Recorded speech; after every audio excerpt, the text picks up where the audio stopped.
tricky. 6 o'clock. Yeah, maybe I am secretary today. Okay. I'm going to call the meeting to order and ask everyone to rise for the pledge, please. I pledge allegiance to the flag of the United States of America and to the republic for which it stands, one nation, under God, indivisible, with liberty and justice for all. Good evening, everyone, and welcome, welcome. We can get started. Are there any citizens that would like to address the board? Okay, we're going to move right into celebrations. We need a secretary. Oh, she's not here yet. Amanda is coming. Obviously, it looks like she's going to be She's here. late. She's coming right now. She's here. There we go. So we're good. There's no parking. Talk about that. Okay, celebrations. All right, good evening, board members. Celebrations for this evening. 2 website stories, though one of those we've already talked about.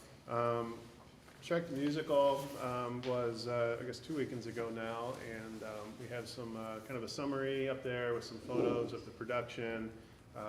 Really nice job by all those involved. We had a new director this year, did a very nice job, and a lot goes into that, behind the scenes, a lot of volunteers, a lot of people that put in a lot of hours. Students did a fantastic job, and always kind of a litmus test in my family. I got a little one and a teenager, and they both saw the show and both liked it a lot. So it definitely was a very good production, and appreciate all the effort that went into the show. Another story that we discussed at the last meeting, but I just have it up on the website now, is our rating by niche, so I won't go back into that. There's some pros and cons with how they structure those things, but we did well, so I'll leave it at that. Also just want to kind of talk briefly about, I think the last several weeks have been a really nice showcase for the community. I think a lot of that had to do with athletics, but it was really kind of cool to see the community rally around the things that were taking place with some of our student athletes and turn out in extremely large numbers at many of those events. Just a lot of engagement, football specifically. The band was out there the last several, they even have to be there.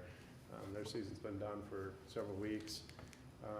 And I think broader than that, though, I think it's been really neat to see a lot of the positive outcomes for our students through athletics this fall, not just in terms of how they've done. I'm talking about all different sports, but I think just a lot of positive energy around that. And if you listen to some of the interviews that the kids have done over the last few weeks, and not just football, I'm talking other sports as well, in the media, I think that's really been reflected about a lot of joy that they've had playing with their friends and competing, and the support from their parents and their coaches in the community, I think has really meant a lot to them. And so I think that's just another representation of Williamston as a community, that the kids recognize that, but they're also that they're taking full advantage of some of these unique opportunities that they have, and really enjoying those experiences, which is really what it's all about at the end of the day. So I just think that's a celebration in and of itself.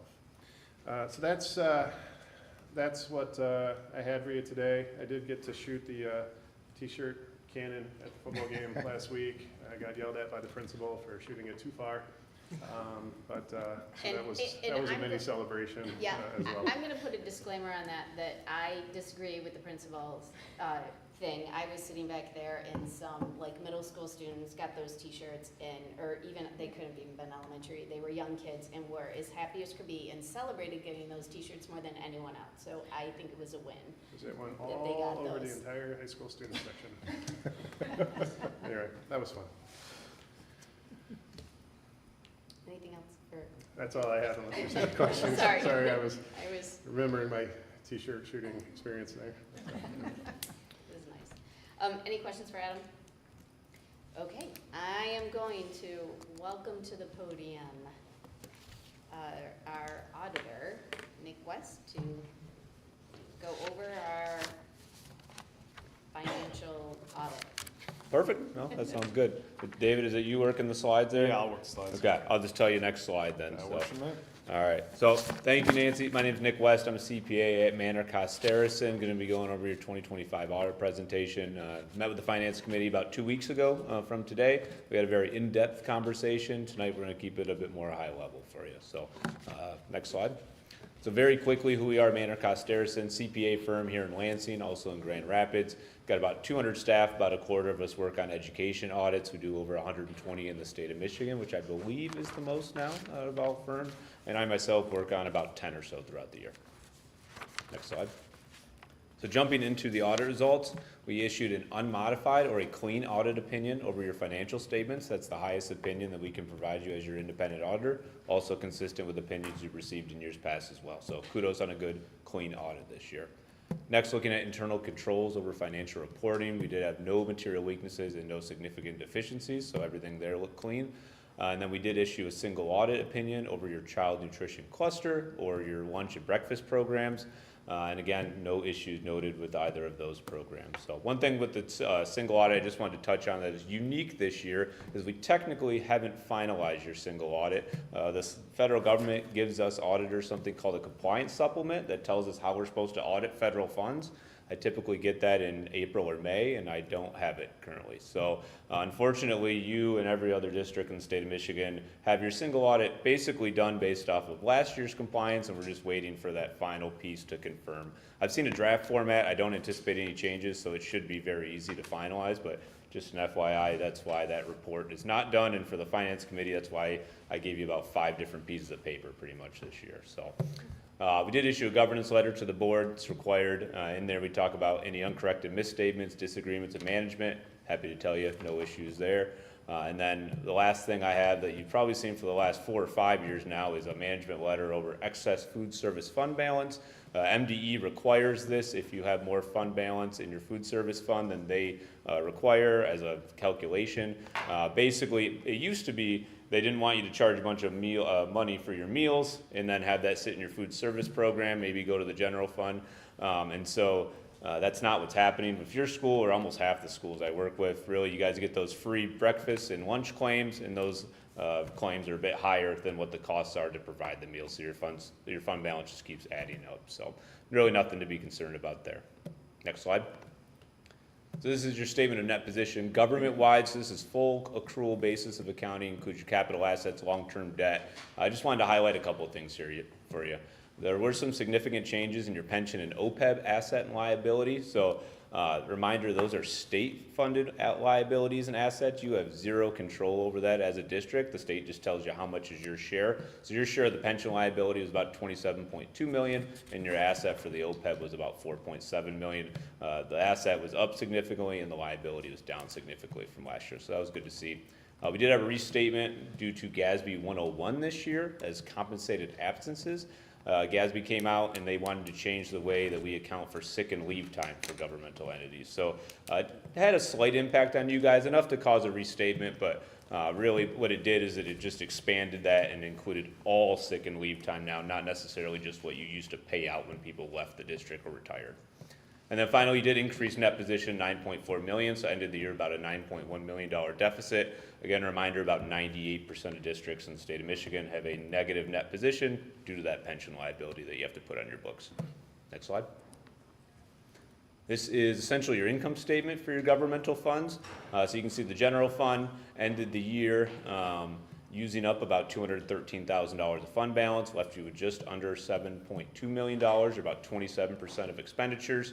And I did want to point out the 2024 capital bond fund was issued this year, and so that is shown there. At the end of June 30, 2025, you had about $37.2 million left in there. I expect that number to decrease substantially when we come back out for the audit next year.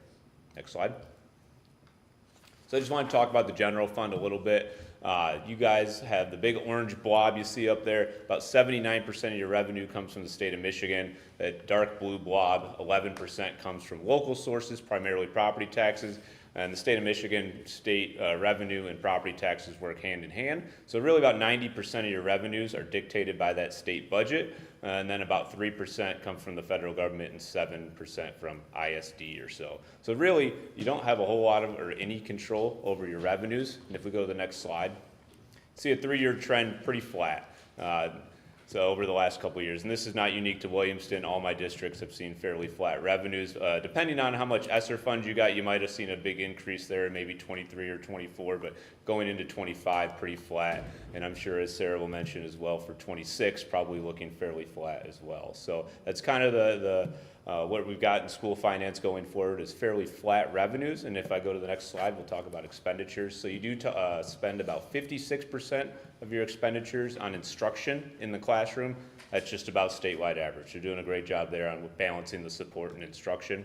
Next slide is your expenditures on a 3-year trend.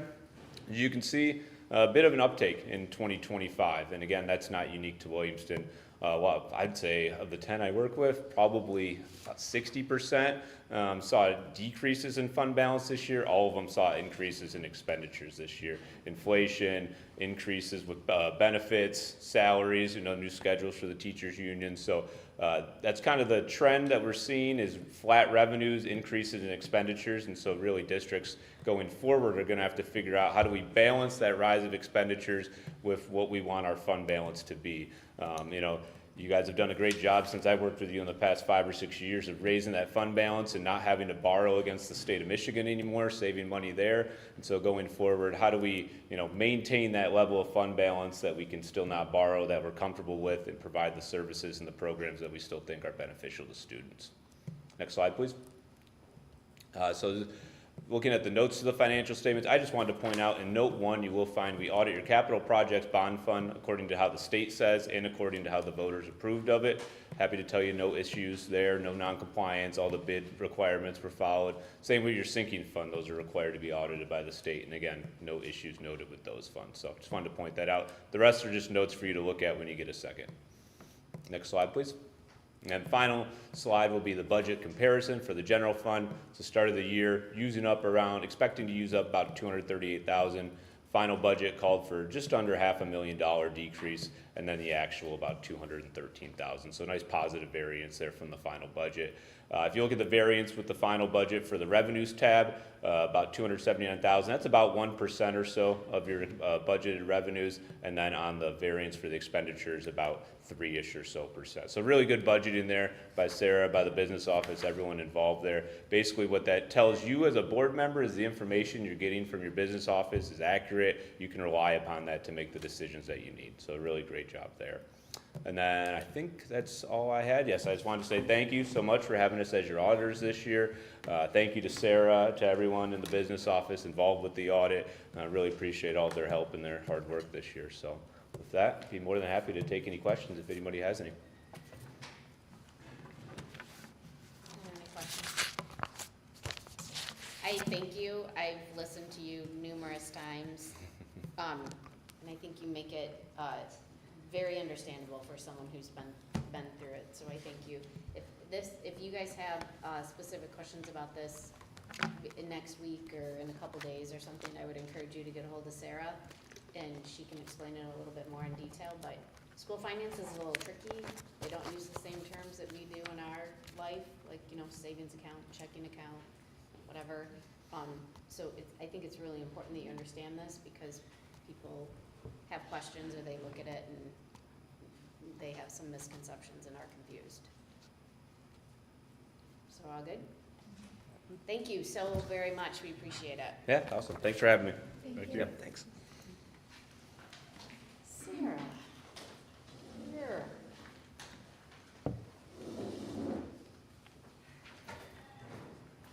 So Nick basically just told you exactly what I'm about to tell you. You next. Oh, thank you. Okay. So I'm just trying to give you a big overview of what we know of the state budget at this time. So as you already know, it wasn't approved until October. Typically, we have it much earlier in the year, and so there are still a lot of outstanding items, but what we know is summarized here. So green is good, red is bad. We have our per pupil allocations, so that went from $9,608 per student up to $10,050 per student, and relatively level enrollment. So that's an increase of almost $800,000 for us there, which is great. 31A at-risk funding, so that went up about $77,000. However, we have this big decrease, which basically wipes out those two increases in our 147 MIPSers net revenue. So that's the ORS MIPSers. There are chunks of that are an in and out. So the state sends it to us and we send it right back out. And then there are chunks that are supposed to be more flexible spending for us. And of course, what they're taking is that flexible portion. So those are no longer going to be available to us. We also have the small reduction. Well, that was our total early literacy payment, was about $27,000 that has gone away.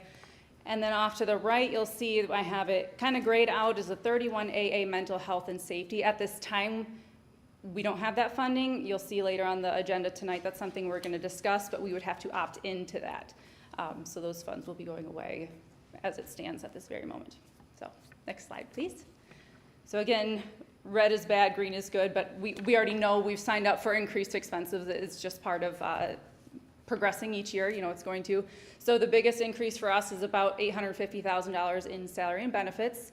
Of course, we want to do that. That's to take care of our staff and cover those salaries.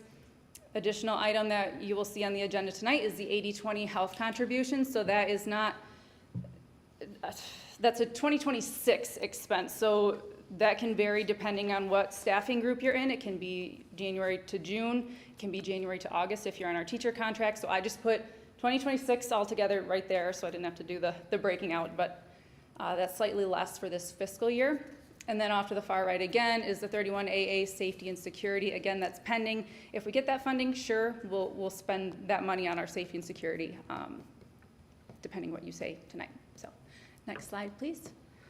So the summary of all of this is, if you sum up the change in expenses and the decrease in revenues, that total funding deficit is a $1.1 million gap. This presentation is not to show you that this is what's coming from our fund balance. We don't have that finalized yet.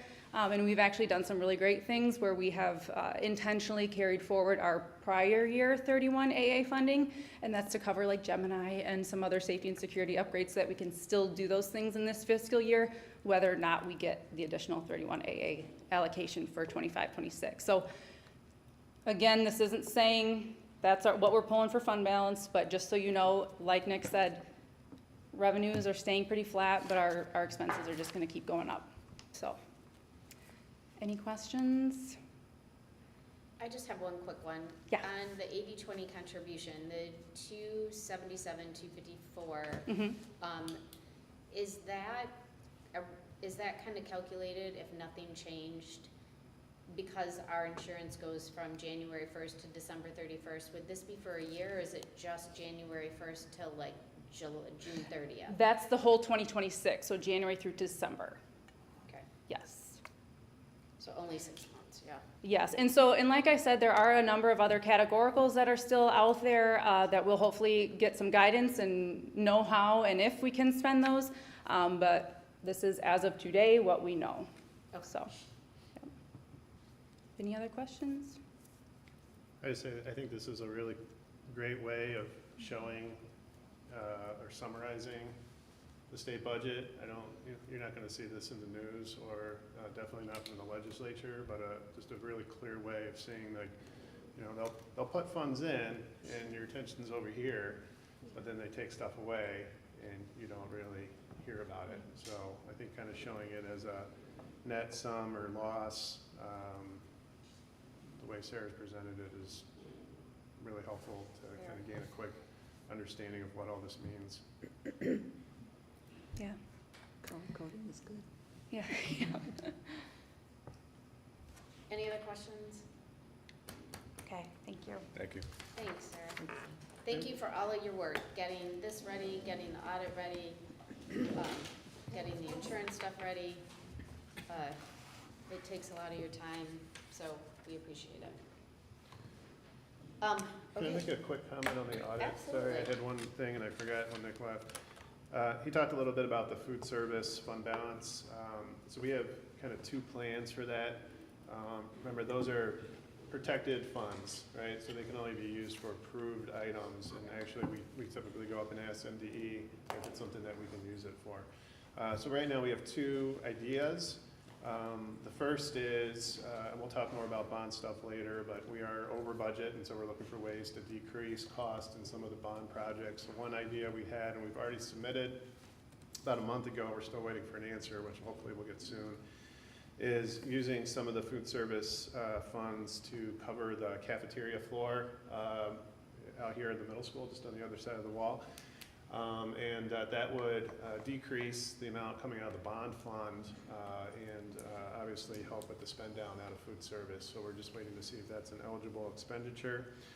The other piece is the later on a project is in the bond progression, the scope and sequence, so to speak, the less likely it's going to have the amount of money that was originally intended for it, right? Because it's the way bonds work. So one of the items that is at the end of that sequence is the cafeteria expansion at the elementary campus. And so we are already kind of looking ahead to using this money towards, putting that towards that project, because again, it would seem to be an eligible expenditure, and hopefully getting a lot of, all of, some of that project accomplished with this food service balance. So there's a good chance you'll see again next year on the audit this come up again, but there is a plan, and we'd rather use it on something that's substantive and is going to last for a long time than just throwing it away at little things, just for the sake of whittling down the fund balance. So we still want to keep money in reserve, so it's not going to get spent down to zero.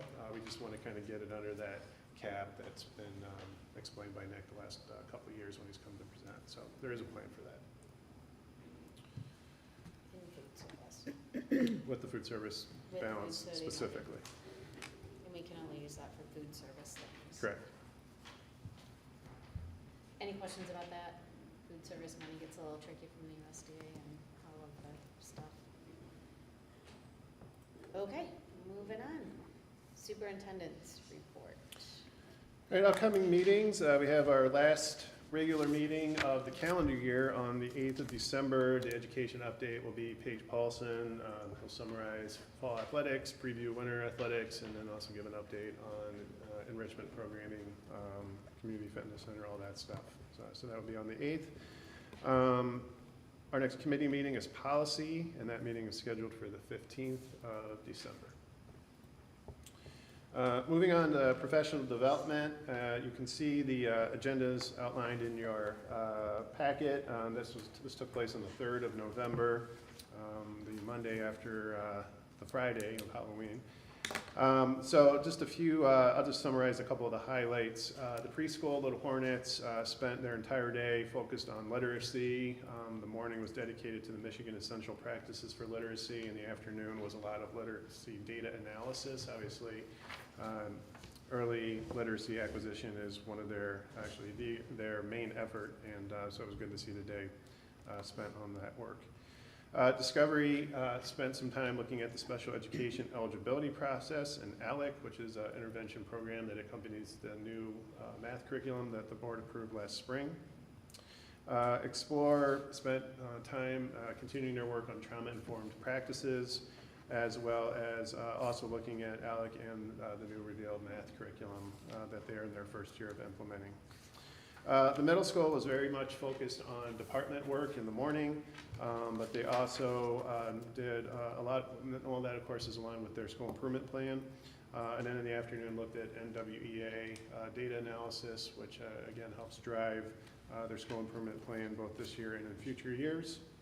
And then the high school, and I always bring this up, but I think it's a really important activity, so I'll just kind of mention it again. So the DOT activity, I know I've talked about this in the past, but the high school did it again this past PD. And just to review what that is, they go through and survey the staff to ensure that, to ask staff who has a relationship with every single one of the students in the school. And what they can then do is determine, are there any students that don't have that adult connection, that adult relationship during the school day?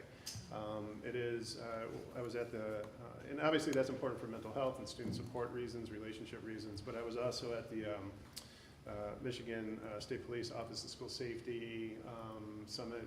That's 2 years ago now, and that's one of the number one activities that they recommend to enhance school safety. It's just when you look at students that have some very unfortunate responses or have some really tragic behaviors in school, in almost every instance, it's because they didn't have a meaningful adult relationship in the school. And so being proactive about that and identifying those is extremely important, and the middle and high school have been all over that the last couple of years, which has been great. The high school is also continuing their work on trauma-informed practices, and then one of the things that's going to come up a couple more times, including at our upcoming policy meeting in December, they're looking at AI and the impact of AI in terms of instruction and how they design their courses and assessments. So that's just going to continue to come up more and more. We've already taken some baby steps with it over the last few years, but expect that trend to continue into the future. Any questions on I have a professional question. development? Under the high school, the strengthening student and staff wellness, reducing compassion fatigue and staff burnout, is that a book that they're reading as a book group, a book study? Is that the name of the book? I don't think it's the name of the book. I can get you more information specifically on That they're what they're doing a looking book? at. I think that's their intent. Yes. I can find out more about that if you'd like. I was just curious, so I'm curious to know more about that. Is it a book study to help staff with Yes. student fatigue, or, Yeah, okay, so I know, I don't mean, that's basically what you just said, is it? so it's a book to help our teachers reduce stress. I think Is they're that working right? on, so just like we've seen in some of our other schools, and this is something that came up in their day-to-day last spring and something that they're trying to be very intentional about. I think there's this increase in student need as far as social emotional support, behavior support, right? And that has an impact on our staff as well, right? And so working through how to respond to that, the type of supports that students need when you're faced with those types of situations in your classroom, I think is what they're working on with their staff. But I can get you more information on the Yeah, book. I thought it was like staff saying, I'm really stressed, and the response to that is, well then, let's have you read a book. And like, I feel like that would bring on more stress, but, so that's, I'm just curious what that would, what exactly that is, or if that's what that. Yeah, I mean, I don't know, not I'm just necessarily. asking, I think just am wondering. book would offer strategies that you can Right, utilize, right? So, that's If been, you're like, you gotta read this book, and now we're gonna talk about it, and I just said, I'm really stressed out, okay, I'm gonna Yeah. have you read it. Now we have to So add I'm just, something else. I don't mean to make fun of it, I'm not being sarcastic, but Yeah. I'm just saying from a teacher, if I said I'm stressed and you said, well, let's do a book group, I'd be like, That's the last thing. you gotta be kidding. So I'm just wondering what that is. yeah, we've actually Yeah, seen, I'd be like, that'd be like my husband giving me a book to calm down or something. I'd be like, that's not happening. So I'm just curious. I don't mean to make fun of it, I'm just curious. we've seen, That's all. we've seen book studies in this area be especially impactful the last several years. Absolutely. I agree. I'm just curious. District-wide, we looked at Help for Billy for several years as a book study. Actually, we started it during COVID or just before, and then had to do it again afterwards, because obviously there were a lot of things that happened in the middle. Explore spent all last year looking at conscious discipline, and I was Correct. at the staff meeting. It's when they well did the- intended, Adam, we understand. No, I'm just saying, there's a. There are all kinds of method to the positive things madness to it. here. I'm just would like to, Yeah. I'm just curious. I would like to know more Yep. about what that piece is, just out of my own curiosity. Sure. Anything else with PD? Adam, that, refresh me, that survey, that was with all staff, right, not just teachers? I think it's with- Secretaries and everybody? Thank you, love. I don't know if they added secretaries, I can Hot find that cider. out. That would be good to do, though.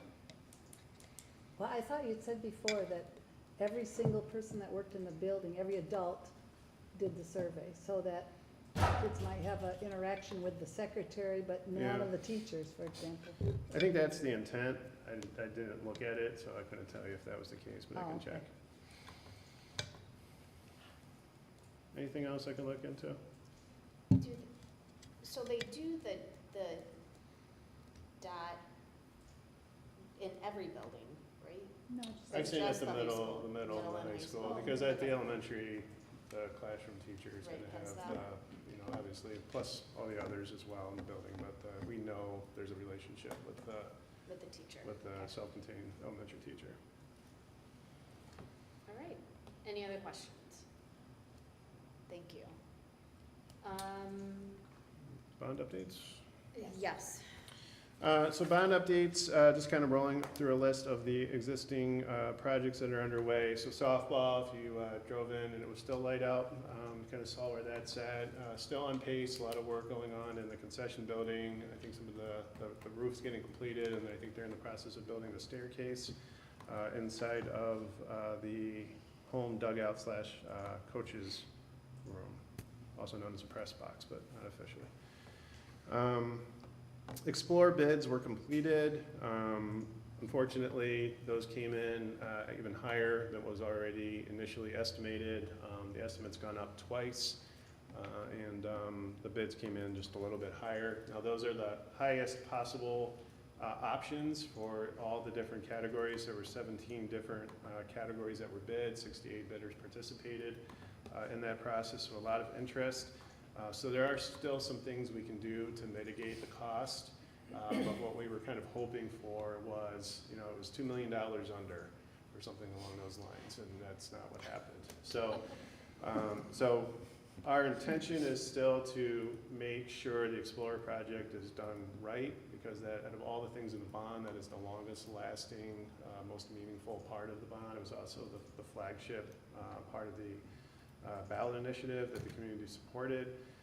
But what that does mean is there's going to be some decisions that are going to be had to be made as we continue on in that process in terms of other projects and different ways of supporting getting some of those things accomplished. This is not unusual. Every school district I know that has a bond runs into this situation, unfortunately. And we've done some good things to help mitigate cost already. But just understand that is a reality that that project is going to be more expensive than what we had anticipated. High school paving, that bid is also complete. Good news, that came in about 200,000-ish lower than what was estimated. That's going to put like a little scratch in the Explorer deficit, but hey, it's something and it adds up. Both the Explorer project and the high school paving should come to the board in December, so you'll have the opportunity to hear that from Chrisman and then vote to approve that based on the bids that they'll present to you. Other projects that are ongoing, middle school and high school flooring, that is currently out for bid. That'll come to the board either in December or January. Another example of how we're kind of anticipating the cost overrun with Explorer, we've already cut about 50% of the budget for flooring for the middle and the high school. We're prioritizing large spaces that you can only accomplish with a bond, and the smaller spaces will kind of push to the back end of the bond. If there's money left over somehow at the end of it, we can go back and do a second phase of flooring install at the two buildings. But some of those projects are things that we could also just chip away at ourselves over time, like a couple classrooms this year, a couple classrooms next year. But some of those larger spaces in those buildings, we would only be able to afford using a bond, and so we prioritize those. Band instruments and equipment, the band teachers have been working diligently on getting those bids together for instruments and equipment that they want for the band rooms and the band program, and we anticipate that coming to the board in December. Much like the high school furniture, middle school furniture, that was one that we did ourselves, one because our teachers are experts in that area and knew the equipment that they would want and what would be important. Two, it saves us money by doing it ourselves because there's no service fee or any other type of support fee that we owe when we take care of those projects on our own. And then lastly, the pool HVAC project is anticipated to go out to bid sometime in the middle of December, so that's almost definitely going to come to the board in January or maybe even February. But the most important part of that project was the actual HVAC unit for the pool, and the board approved that, I think, last month. That had the 26-week lead time on it, so that's good to go. And this is all the work to actually install it, put the hole in the roof, drop it in, connect it, all those types of things. So a lot going on with the bond. And you're going to start to get a lot of information, and you're going to have to start to potentially approve a lot of money here pretty soon. So there's been all that work that's been done over the last year and a half as far as planning. that's all gonna come to you pretty quickly for your review and approval, and if you give it the green light, that construction will begin this spring. Any questions? All right, exciting time. Board committee reports, finance, Chris. Much of what we talked about already. Yeah. At our meeting, we did go over the audit presentation. We had a more in-depth examination of the audit. We did talk at more length on some of these different projects and some of the implications of the lack of enough funds to do everything that we want to do. We had an update on the sinking fund and rec millage and where we're currently at. One thing that we did talk about was we will be needing to think about timing for when we want to bring the sinking fund back on a ballot. And because that will be coming up in 2028, is it? 2029. 28. Gosh, really? So, which is an election year. How many so- years is the sinking, like, 10 year. it's already been 10 Yeah, years? it's been 10 years. But one of like the we things just that we did that. talked about was whether or not we want to think about putting it on at an earlier point and not during the election year. Right. So, something that we'll have to continue to talk about. The MI class has continued to do well under the guidance of Sarah. We continue to make money on that, which is good. And because we're being good stewards to the finances that we have, it was a good move to put the bond funds in there. If you look at the amount that has been accruing because of that, that helps with some of the deficit in regards to not having enough, because was it 200? 200 and I believe it's earned like 1.5 million okay. in interest Oh. so far. So, Yep, I apologize, yeah. so, that being said, happy that that's working out. Otherwise, things are going, we went over 31AA funding, which we'll talk more about, and the implications of our vote in that as well. Okay, any questions for Chris, Sarah? Again, I mean, school finance, I think can be difficult or a little tricky until you really have an understanding for it. So if you have any questions or things come up, please reach out to Sarah. I'd rather have you tell someone in the community or a staff member, hey, let me get back to you on that, so you have a full understanding of what that would be, or send them to Adam or Sarah, so there isn't any miscommunication. I do just want to clarify, just so everybody knows, any interest that the bond earns has to be used for Correct. bond eligible expenses. Those are not like general fund spendable. Correct. Can't just use. Which is why I was saying the Yes, deficit. no, I But just. being able to yeah. put back into that deficit. I that we have. apologize, I have a Yes. frog in my throat. Any other questions? All right, moving on to discussion items. We have some probationary teachers. Adam, is there anything you want to add besides what we have right here? No, we had one teacher moving from to their final year of probation, and 3 other teachers who are up for tenure. One who has been here their 4th year, that was a mid-year hire, and then the other 2 who were previously tenured in another district that have been here for 2 years, both mid-year hires. Strongly concur with the recommendations of their administrators and recommend the board support the proposal that they've submitted to you. If you have any questions about these, I would reach out to Adam. Otherwise, we'll move these for a vote. I do want to say and continue to say, when we are approving teachers for tenure, this is very nice. The little write-ups that they do, it kind of gives us a reminder of what they're teaching and where they're at and what they've been doing. So I very much appreciate that. It makes it much easier to kind of go through the list and know who people are. See, we got a lot of new people. moving on to the purchase of a school bus. I'm not sure who wants to take that, or school buses, which I'm gonna add a side note, this is super exciting for me, because when before I even got on this board, it seemed like our buses were being held together by duct tape, and for such a long time being held by duct tape, and trying to find the cheapest way to be able to deal with buses and getting them to point A to point B. And so now that we've planned ahead and can actually buy buses before the engine falls out in the middle of the road or they leak with water is pretty exciting. So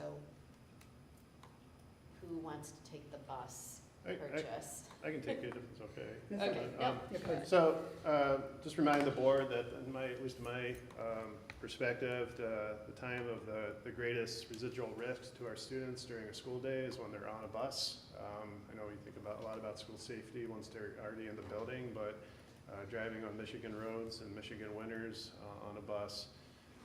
So this falls right into our board goal on school safety. That said, there has been a transportation plan that's been in place for the last decade. One of the goals is to ensure that buses do not exceed a 10-year lifespan using and being utilized by the district. And so this is in keeping with that plan. Another consideration is that we have this, sounds funny, but there's a bus bubble coming up starting in 2028.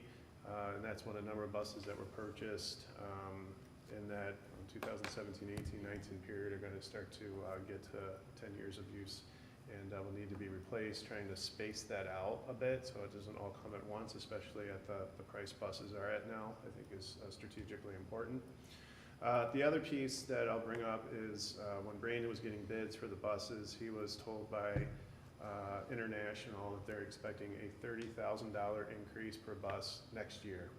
So I'm not sure that we'll have the funds in our budget next year, just the way that the trends are looking based on the financial information you got earlier today.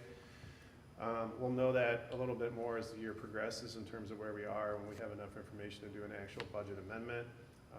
But I think if we're going to invest, do it now while we can, and save ourselves $60,000 potentially next year when the prices go up. So, Adam, I have a question. Yeah. You said there's like a 10-year bubble on the buses. So those buses that sat for about a year during the pandemic, they really weren't used much. So are you taking that into consideration? I mean, maybe they should be on an 11-year bubble. Well, that's always a plan B, but we also rotate the buses, so the mileage and the wear and tear is kind of equally dispersed, so we don't keep one on the longest route, for example. So I guess keeping in that line of thought, unfortunately, one of the things we ran into is there were a couple model years of International buses where they went to a new transmission, and I'm only going to keep this at a very surface level because if you ask me a lot of questions, I'm not going to be able to tell you the answer. But they went to this new type of transmission that was supposed to be like the next big thing, and they haven't worked very well. And I've talked to our mechanic directly about this, or actually he's told me they don't work well. And so we've had a couple buses, for example, all year, buses 1 and 2 that have spent pretty much the whole year in Grand Rapids because the transmissions are down and they're very hard to replace. They're not under warranty. There's no recall. So there's always kind of these other extenuating circumstances. But yeah, at the board's prerogative, when we get to that point, there might be a bus or two that has slightly lower mileage or better, it's just in better shape, and the board could choose at that point to extend that out for another year or two. But we don't want to go into it with that mentality, I think, because that's what got us into trouble 10 years ago, is like, we'll just keep pushing it down the road. And in 2017, when I started, we were driving in 1998 model year buses. So just something to kind of keep in mind. Not only did they look bad, but technology has changed significantly from 1998 until when we started looking at this in 2017. So just think how much technology has changed in a span of 10 years. So keeping these buses at top level is important.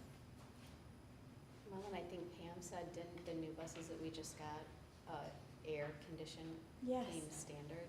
yes, For the driver. yeah. Oh, for the, But also Nancy, in 2017, 2018, you could buy 2 buses for the price of 1 bus now. So it's pretty crazy how much they have significantly increased. can I ask, it says, on number 3, it says, I recommend we purchase from Midwest Transit to continue the consistency of our existing fleet of IC. What are IC buses? Is that just, Yeah, so that's international. I That gotta just look, is what scroll that down and means. see what the Okay. C stands for, I don't remember, but I think That's okay. the point is Case, I that think. all the what is it? Case? Okay, yeah, that's something it could be.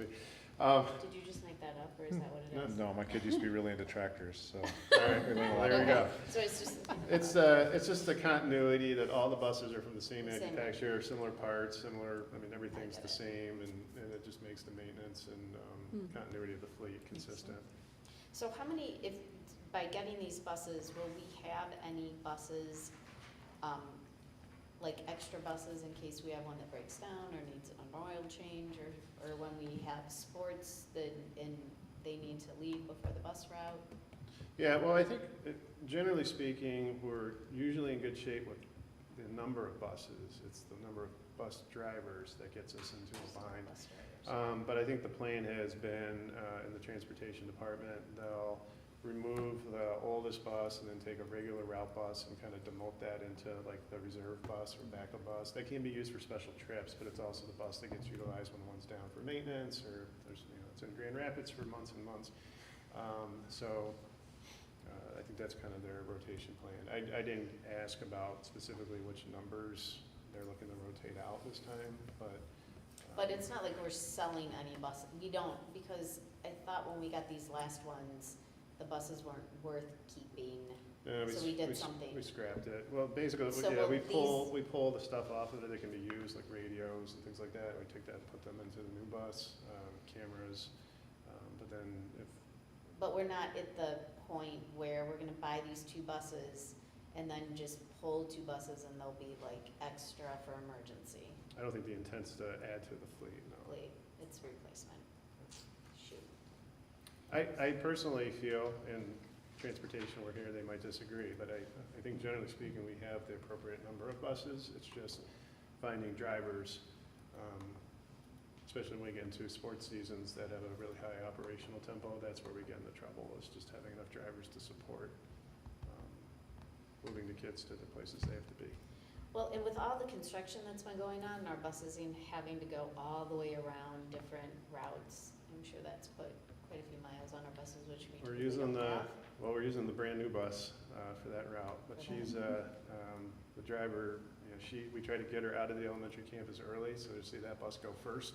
Mhm. And then she's coming back, it's close to 5. I mean, I was trying to get home to walk my dog before the game on Friday, and I think we were walking on Grand River at 5, and she was coming back towards the Back garage. So then, it's been a lot of extra time and miles for the driver and the kids and the Yeah, bus. they're with saying that it's project. almost done. Hopefully. Maybe. All right, any questions about the buses, the new buses? Or if, again, a question comes up about the new buses, please let Adam know. Otherwise, we will put this on for December. Is there a timeline? Will that give them plenty of time to order these and get the price locked in? Yeah, the price is good, and I think they're expected to be available within a month, although I've never actually seen that happen, board approval. But we want to there's a limited number of buses, so getting kind of in the queue Yep. helps with Good deal. getting one sooner rather than later. All right. Next, purchase of snow removal equipment. This is a bond expenditure. There was a line item in the bond for maintenance equipment. Brandon kind of being intimately involved in the bidding and understanding kind of where the budget's at, I think is making a smart move to get his equipment in now while he can. You might remember back in the spring, the board approved a new tractor, which has been put to good use so far this school year. But this is all coming out of the bond for snow removal equipment based on his assessment of his equipment.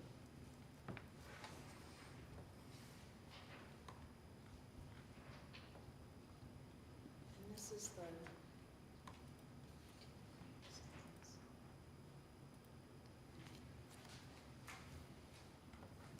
Any questions for Adam on this? No. Okay.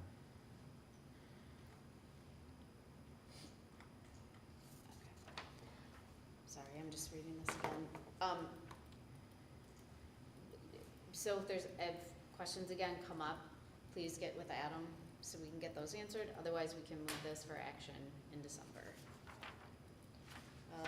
Purchase of a track and football stadium scoreboard. So we've been working over the last many years to make sure that our scoreboards are in good working condition. This past fall, I approved the purchase of a new scoreboard for the soccer field that was well below the bid threshold. So we're anticipating that being installed this spring, hopefully at the beginning of the girls' soccer season. As the board knows, because this is probably like the 4th time this has come into a board agenda over the last 2 years, the track and football complex scoreboard is at the end of its life. We had to actually completely replace one of the major components 2 years ago. And, you know, if you were at the game on Friday, you can imagine what a disaster that would have been, right, without a working scoreboard. So it's getting to that point. Aesthetically, too, it's just not in good shape. So that said, we tried this last year through a fundraising collaboration, which did raise some money, but nowhere near what we would need to do to make this happen. So we've kind of gone to our plan B, which is that we've kind of saved up funds in our recreation village and now can utilize those to make this purchase. So this would not be coming out of general fund. So I think that's kind of a cool opportunity, a unique opportunity that we have. But we can replace that scoreboard without having to touch our general fund and get something that I think is going to be pretty nice for the community and for the kids involved in track, band, and football. So Adam, it says that it can support in-game animation. Well, tell me what that is. I mean, like a simple example would be like, I don't know, they score a touchdown, and it'll be like, you know, touchdown. With like, Okay, you know, so it's not like a replay of the game, like we aren't well, gonna it could, be videoing but I the don't game know. and then putting it I up think on what the you're projector. gonna see is kind of a gradual build on what can be done. So the idea is to kind of tie this into the video production class at the high school and kind of have those kids have a more public display or outlet for the things that they're creating, which have really come a long way. I think some really nice things happening in that class, but it'll give kind of students that additional angle that they can utilize in class to kind of create content. I mean, we could potentially work up to something like that, but it's not going to happen in the first year. I think it's going to be a kind of a gradual. I'm just thinking even like video sponsorship Yep. opportunities. Yeah, you can run promotional pieces, sponsorship. Yeah, I mean, there's a lot of stuff you can do with it. So it's just going to take a little time to kind of for it to reach its potential. So you gave us 2 pictures here. They're two this- different. They're those two are different bids. So it looks like they're wanting to go with the Nev- The Nevco. NECO. Yeah, Nevco. So is this what it would look like with the form of the Hornets and the Williamston and the whole? Yeah. There is one that's cheaper. So we picked the middle option. There's a super expensive one, a cheaper one. We went with the middle, just based on the research that Paige Paulson did. The lower priced vendor is, the quality level is significantly less.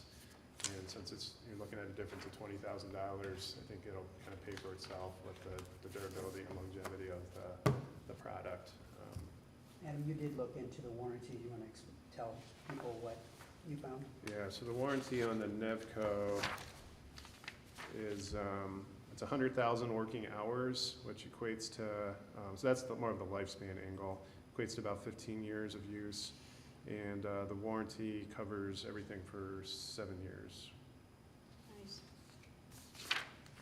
Obviously, the hope would be we get more than 15 years, but 15 years isn't a bad lifespan for something like this.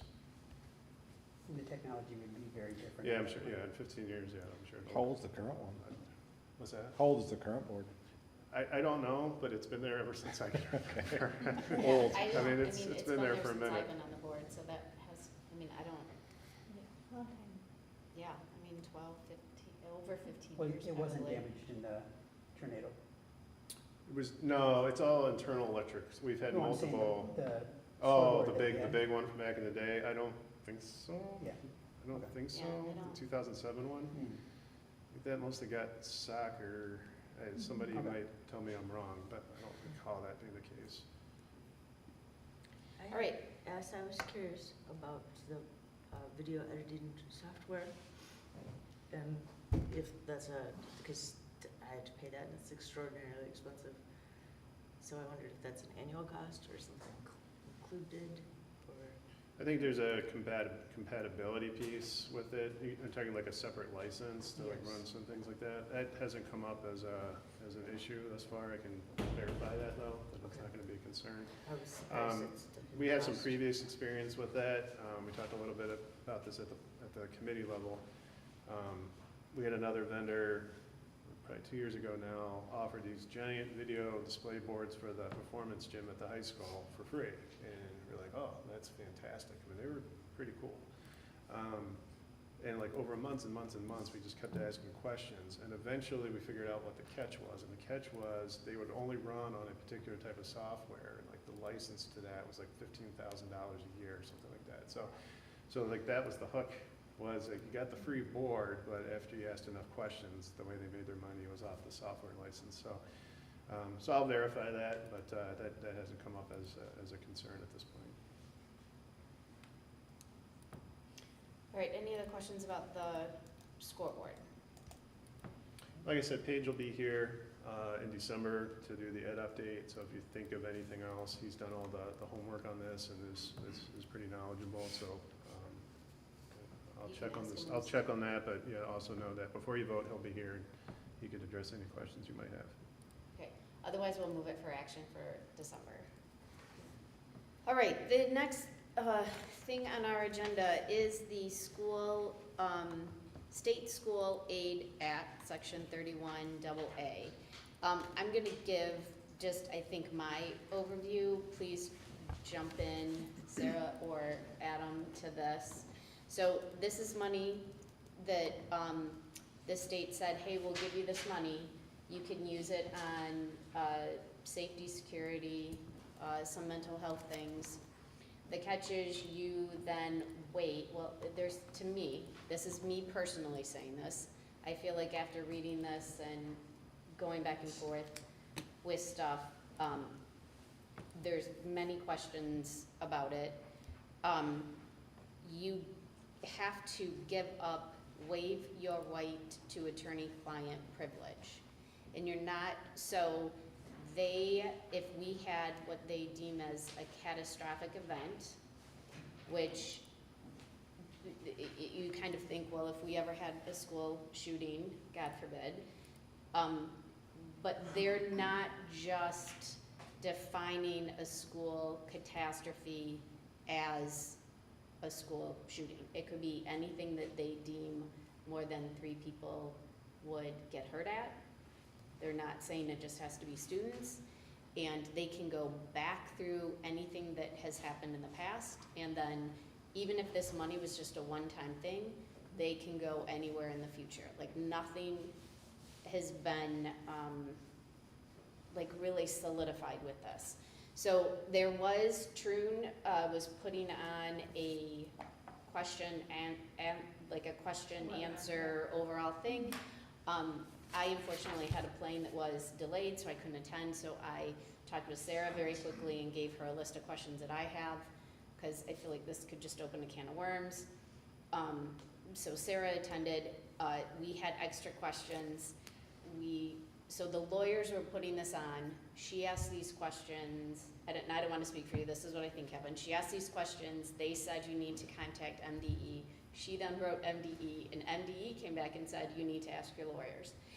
I think that's kind of selling our soul to get some money. And I just feel like this could put a lot of things at risk. It could put our staff at risk. Like, we would have no protection, and this is pretty wide. So right now, the money that you could spend it on, we have that money budgeted for those things already. We do also, the county had gotten, I think, 3 legal opinions on this, and one of them, said, we believe this is unconstitutional. I do know there are some school districts, I don't know what you'd call it, I don't think they're suing, but they have put some type of, I don't know if the legal word is injunction, to stop this or to get more definition on this or something to that. So we'll see what happens with that.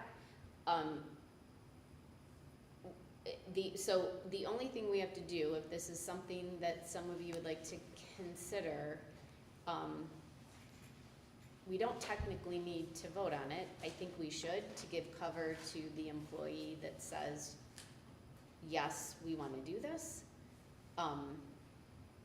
Right now, I think it's a risk. Again, I think we're selling our soul to not get much back, and they haven't defined anything. It's like, we'll give you this money and then we'll own you for, The past and the future.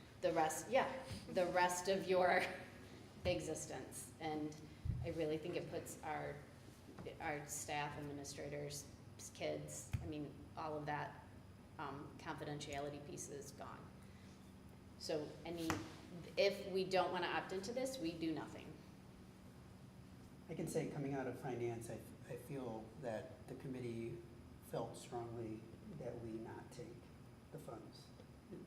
Accurate? Yeah, I after just doing the research I did and having lots of conversations with Adam and Sarah and kind of just doing all of the reading that was sent to us, I just don't think this is, worth it to me. Yeah, can I? Absolutely. So, if you recall, when I just did my budget update, we do have about $130,000 of carryover 31 AA funds from last year that we've already budgeted for Gemini and a few other safety security things. So this money isn't a make or break for us. So don't feel like just because, the revenues are staying the same and expenses are going up that we're in such a tight spot that we need this. I don't think it's quite that dire. So There are just don't other let that be districts that is a problem. We are not in that situation right now. But there's so many different questions in this. I don't remember if it was part of the talk that Troon did, or if it was just something else I read. But there were questions like, okay, what if there's, a tornado, or what if people are injured while we're in school? What if? I'm gonna say, do you want me to run through the questions I sent MDE that they couldn't answer for us? Yeah. We asked, would 3 separate playground injuries in a single day qualify as a mass casualty event? We don't know. How is MDE defining significant injuries? We don't know. How is MDE being made aware of mass casualty events? Are there incident reporting requirements? What does that process look like? We don't know. And then I did ask, are 24-25 carryover funds subject to this waiver, and they are not. So we can still use the funds we set aside without being subject to this, so. So the people who are giving the money don't know. That's like, they're just gonna make it up as they go along, and I think that could just be, I just don't agree with that. So, I guess I wanna hear, I know, some of you are on the finance committee and came out of that. I guess Sarah, Dave. I hear a lot of red flags. Sarah. Yeah, if we don't have answers, I can't continue. And, I- If we can't make an informed decision, then Yeah. why would we want to decide if Yeah. we aren't desperate for this money? I haven't heard any positive. Yeah, it's money, it's extra money, Right, but and we you don't know have the how money. much, right, and We don't know what, we don't know It's what. only one-time funds. right, yeah. There's no Yeah. guarantee. Yeah. So again, they can look at everything in the past. It's everything one-time in the funds, future one-time funds that would cover positions in this year's budget That we that are already already covered. here. Yeah. So And those already people are budgeted. already here, they're already working, so, that's another thing to keep in mind, that there's nothing getting taken away. It's something All to right, so it consider. sounds like we're in agreement just to not, Can I make just absolutely. a quick note? So there, There is there's been one lawsuit filed, as Nancy mentioned, the rumblings that there will be additional lawsuits filed challenging the constitutionality of it under the 5th and 14th Amendments. The timeline for that, obviously, as Nancy mentioned, they're seeking an injunction. There's also a lot of professional organizations that are seeking a change to the actual law, although as we know, based on our state budget, that doesn't always happen quickly, especially with the holidays coming up, so that's probably unlikely. So the lawsuits will probably be the way this gets addressed. So I think we should just kind of keep an open mind that if some of the conditions change or they clarify some of these questions that have been asked that haven't been able to be answered, that there might still be a pathway towards accepting the funding. And I think the next several weeks to a month will be kind of interesting to see how all that plays out, starting with obviously the next deadline is the 30th of November, which was like the 14th of November until they moved it back. So just kind of stay flexible, because this could change, and there is some hope that maybe there's a common sense solution that maintains accountability, but also is proactive about providing these supports to schools. Some of whom, as Chris alluded to, didn't plan ahead an entire budget year like we did to fund these positions, and now might be in some fiscal limbo because of that. To no fault of their own. You just can't expect this stuff. I mean, who would have expected this coming out of a budget that wasn't passed till October? But here we are. So as it stands right now, we're not opting in unless something changes. Are we all in agreement? I mean, we don't have to vote on it, but I do want to make sure we're all in agreement on this. Yes. Can I see some heads nodding or yeses, so I'm all clear? Okay, we are all in agreement, we're not opting in. Okay, the next one. Our curriculum policy. I do enjoy this one. Chris and Dave were not here when this came back to the table. And Adam and I were pissy with each other, which is okay, I'm okay with that. He then made a joke at the end, and that was too soon for me, and then I could not even move on with the rest of the evening. I didn't even know where I was at. But I'm in a better place right now. Kumbaya now. So I guess I want to kind of explain my stance on this. And I am one person, I have no more vote than you. For me, I do not want to see us ever get in a situation where we have administrators or maybe chairs of departments or even a superintendent at some point down the road say, you're not allowed to teach that.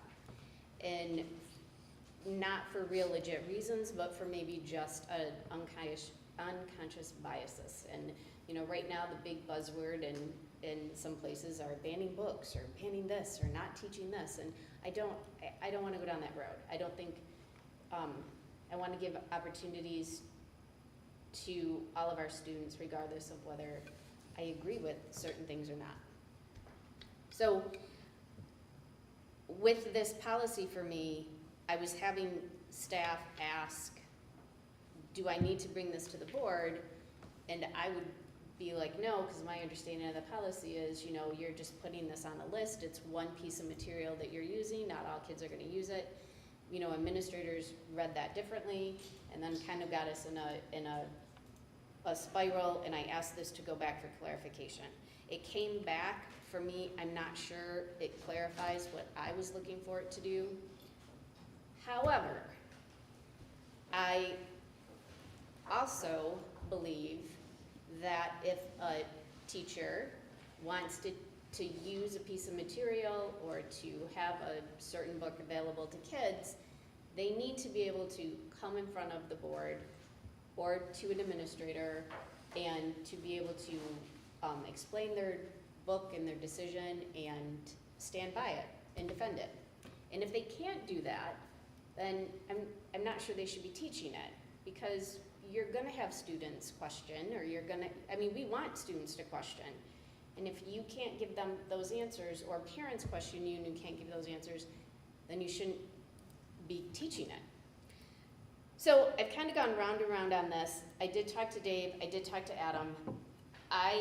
If we could, I'm just making a proposal that if we send it back to the policy committee, again, and added maybe a statement that says something, they can figure out the wording, that if teachers, if committees or administrators say no, but if teachers really have a belief in it, that they have the right or the opportunity to have it put on for discussion, they can come to the board and defend whatever material that is, and you can vote on it and be the end sayer. And even though that's something we might know, they might not get that information, and if we added something to this policy as that sentence, they could be referred to it and they could read it and say, I get the principal doesn't really like this book and wants me to use something else, but I really believe in it and I'm gonna go to the board and defend it.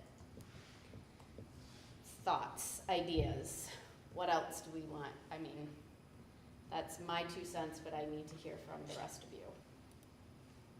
I don't think that, I agree with what you're saying.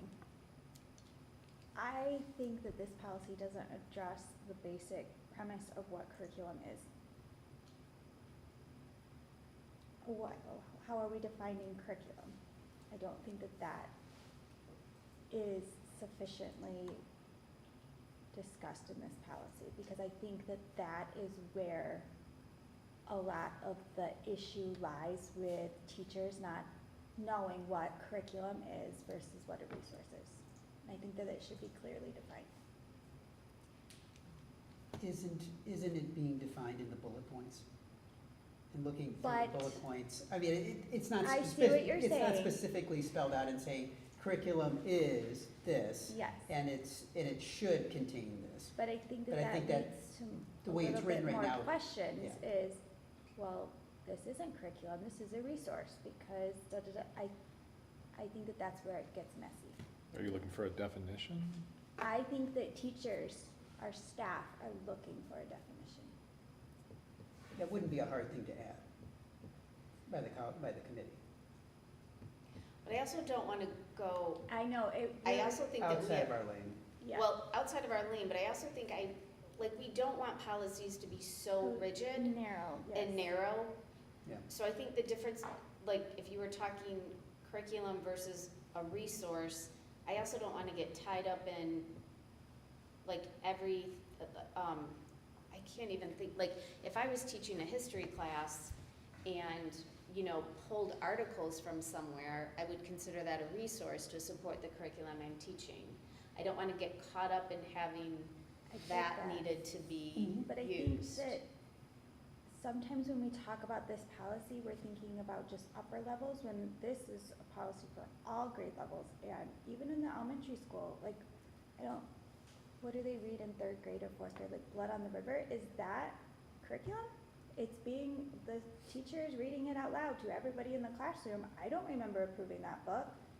Well, there are some books, so again, we have But to I be careful. get- Right, I I get understand that. exactly what you're saying. I know exactly where you're going with this, that But also probably has we- been grandfathered in or something. We to did that effect. grandfather in a whole bunch of stuff, But- so I But don't that's, know. I think, where the gray area is as teachers. They're like, well, this is a resource. They can choose to listen or not listen, whatever. But is it curriculum? Because they're all hearing the book. They're all, I think that, And I think that's, for me, I feel like that's where we made a mistake of defining curriculum by how many kids are getting it. That was Curriculum stricken isn't, from the yeah. old policy. right, the old policy was if a certain, we defined curriculum if the whole class was getting it. And then we kind of got into this thing, well, wait a minute, now the whole class has to pick 1 of 5 books, that is curriculum. And we're kind of it's really not, is it curriculum? Because it's not, the whole class is not reading the same book. So then we say, so I feel like that's where we get into that. We're trying to define curriculum based on the number of students learning that particular material. as an educator, I would say that's not curriculum. Like, I'm not basing curriculum on how many people are reading I get it, I get it.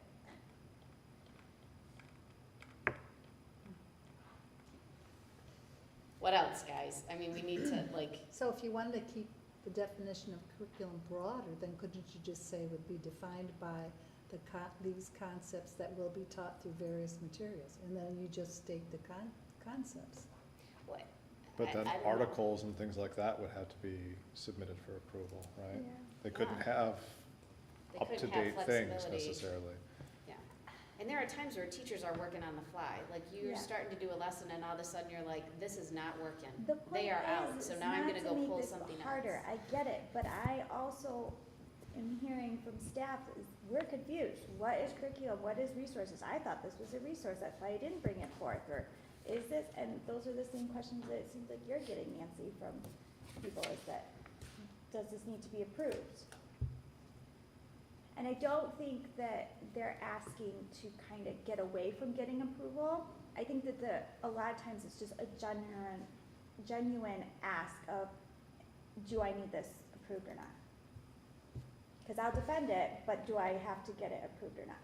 Have we looked at Troon's policy that would align to see how it's written?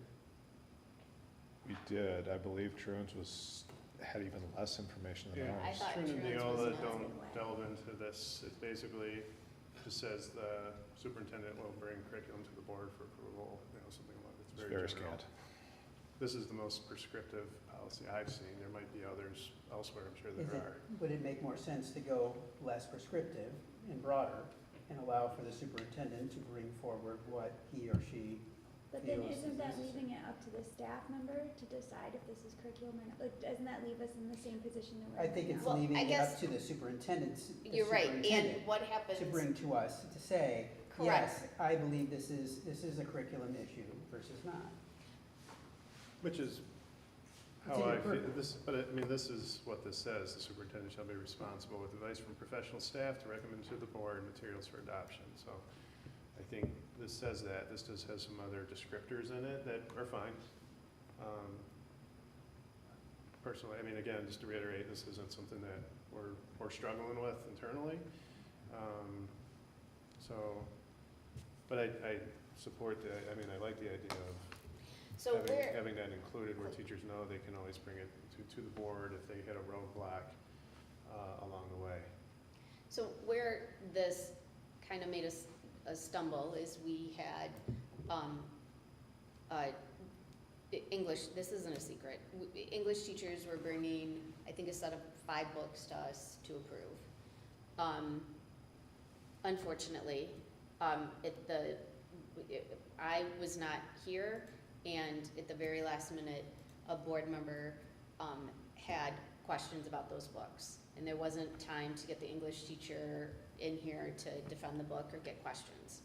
So the 4 books were approved, the other book wasn't, kind of fell off radar, and then the English teachers wanted to bring the book back. They just kind of wanted the book approved, and it wasn't gonna get approved unless they brought it to the board, and they didn't specifically wanted to come and defend the book to the board. So it was kind of this catch-22 of, well, you gotta bring it to the board, if you don't wanna bring it to the board, then we can't approve it.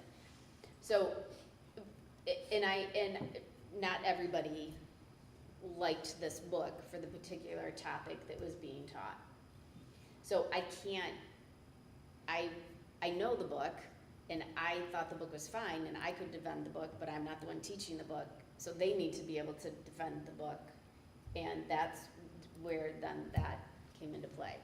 So I kind of feel like they can still decide what's curriculum and what has to come to us, but ultimately the teachers need to know that if you really want this, and your principal doesn't agree with it for some reason, the curriculum director doesn't agree with it, a superintendent doesn't agree with it, you still can bring it to us. We're still that final call. Like, I know when we were here a month ago, I heard a couple times like, we're just trying to protect the board. Well, it's not the administration's job to protect us. It's our job to protect you and to protect them and to our teachers. So, if we're saying, yes, we're using this reading curriculum, or we're gonna allow you to use the book, out in the community, we're gonna have to be able to defend that book too. And we're gonna have to be the shield to say, yeah, we told them they could use the book for these reasons.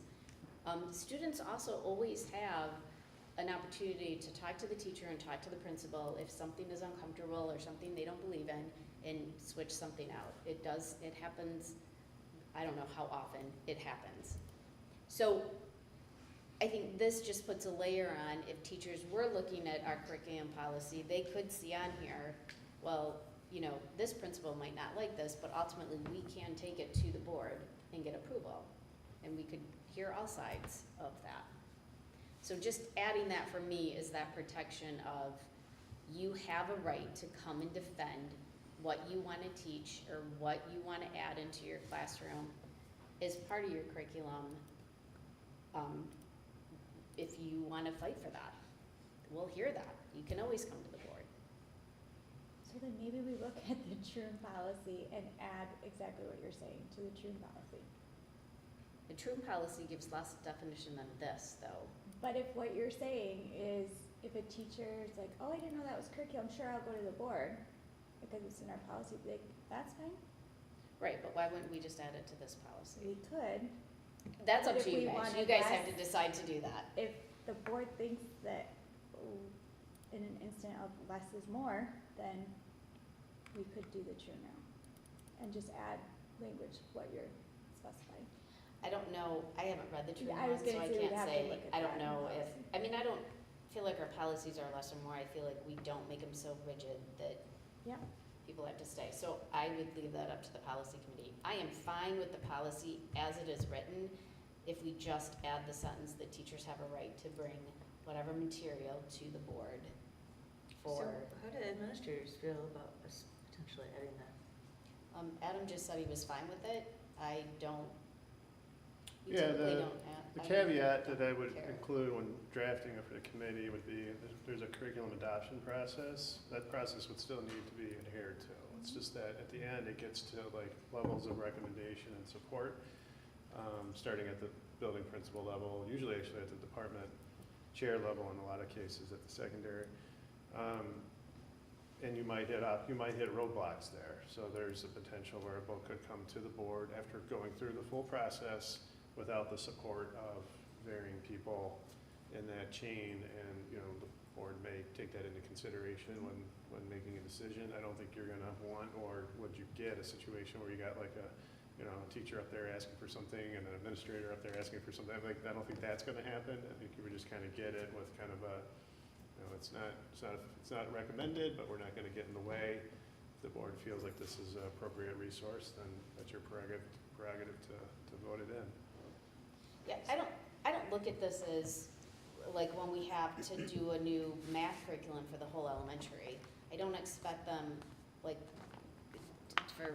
for an administrator to come and say, you know, this is the math curriculum we want to do, and then have one teacher come and say, I don't like that, I want to do this math curriculum. Yeah, that's what I was picturing. No, I'm thinking more, and I'm sure there are other examples. The only example I can think of is any of our English classes, maybe even history classes, where they are giving particular books to teach a particular topic.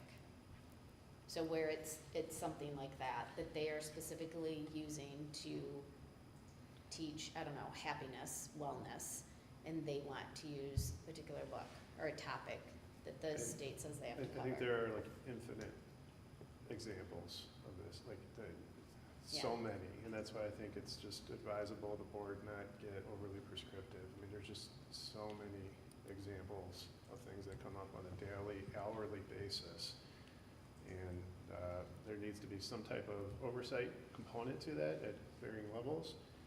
But at the end of the day, the buck stops with the board as far as any controversy or differencing of opinion over whether it's a resource or curriculum. It's still going to end up, if it's a big enough issue, it's going to end up back Right. here anyway. And so I think prescribing that in writing in the policy is fine, because that's reality. That's what would happen when those situations occur. So Okay. Adam, just to clarify, are you saying that if a teacher had a question about a book, for example, they would run it through their department first, and then it might go to the principal? and from there to you, and then eventually here? I mean, it's like a chain of command thing, right? Well, there's a formal curriculum adoption process. And Right. so they would move through that sequence. But if, again, if the department or that individual felt strongly enough about it, they wanted to, and there was something in there blocking it, then I think it is their right to still be able to get that in front of the board for consideration, so. But they don't just say like, oh, my department won't let me use this book, well, I'm going to the board. Right, you'd have to follow the Okay, process. that's what I want to clarify. Okay. Good. So are we good with sending this back to the policy committee to have them look at just adding that type of statement? I have no objection.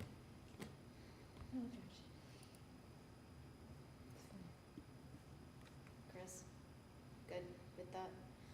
Okay, so I'm just gonna ask that this go back to the policy committee again and look at coming up with some type of statement, and then we'll bring it, we can just put it right on for action. Whenever it's ready, whenever you guys meet, we can put it on for action. And then, again, if it's on for action, someone will make a motion, we can get a second, we can open up for discussion if anyone has questions or whatever. If we are not comfortable with whatever is written, it can be a dead in the water and we take it back to the policy committee. Or we can approve it and move on and get on with our lives. Are we all good with that? Yeah. Sounds good. Adam, can we have Sharon's policy to look over one more time? Yeah. At that meeting, thank you. Okay. Next, we are going in, I need a motion to go into closed session for attorney-client privilege. Motion to go into closed session. Second. All right, so first I heard Chris, and then second I heard Dave. Amanda, can you take us through roll call, please? Amanda. Chris, Yes? Dave, Yes. Deborah, Yes. Heather, Yes. Sarah, Yes. Yes. and Nancy. Yes. Leave it. Okay, we are going into Got like a- closed session. Oh, it's a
can I please have a motion to come out of closed session? Motion to come out of closed session. Second, Okay, so, coming out of closed session, we have a first Sarah, second Deb. And Amanda, can you take us through roll call? Brenda, yes. Chris, Yes? Dave, Yes. Deborah, yes. Heather, Yes. Sarah, Yes. and Nancy. Yes. Passes unanimously.